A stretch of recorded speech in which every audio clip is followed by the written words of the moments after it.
Hi there, it's Constance with BodyTx. I just wanted to continue the conversation about the sciatica. And the reason why is because we hear a lot of complaints about that specific condition. And, so we had a little bit of a conversation about what the difference is between sciatica and piriformis syndrome. So again, sciatica is due to nerve compression within the spinal cord or the vertebrae. And then piriformis syndrome is as a result of compression from the glute muscles of the sciatica nerve that travels through the glutes area. And usually piriformis syndrome is something that we can sort of maintain, keep at bay, and manage once we know that that's the case of what's causing the sciatic pain.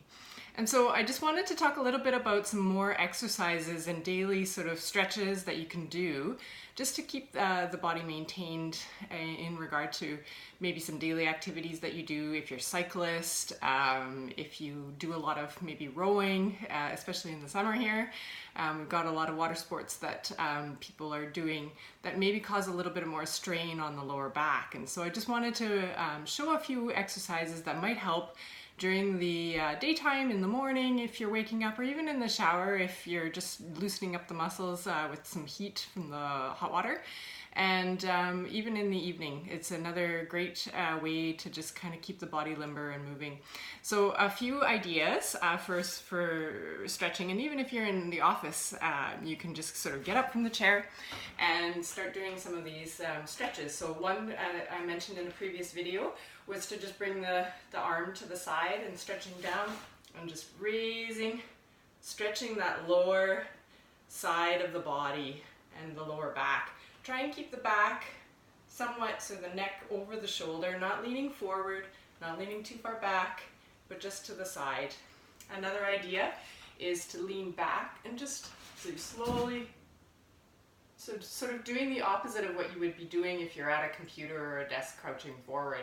So just leaning back, and you'll feel a little bit of pressure on the back, the lower back here, but just opening it up and stretching and opening up the front of the neck here too. Another idea is with the chair, and a lot of people kind of know this typical stretch, and basically you're just doing sort of a lunge and stretching the front of the hip flexor and also the calf muscle in the back.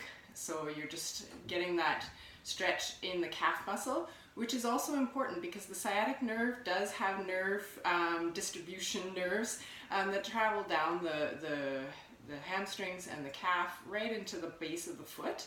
And so the calf can cause also some compressions too. So you do want to stretch that out, and then it also helps to stretch the hip flexor as well, especially if you're sitting or if you're lifting up a lot of items. These tend to get very tight and cause the hip to rotate sort of forward like this, and causes even more tension in the lower back. So we want to kind of keep that balanced by stretching out those hip flexors as well. One more other exercise or stretch that I wanted to show that is mentioned in a previous video as well is just sitting here. If you're sitting, you want to bring the ankle right onto the top of the other knee here and just leaning forward. And if you really are able to, you can push down on the knee here, and then you feel it right in the glutes here. So just stretching, leaning forward. That is a great exercise to stretch the piriformis. Hopefully you find this helpful, and thanks for listening.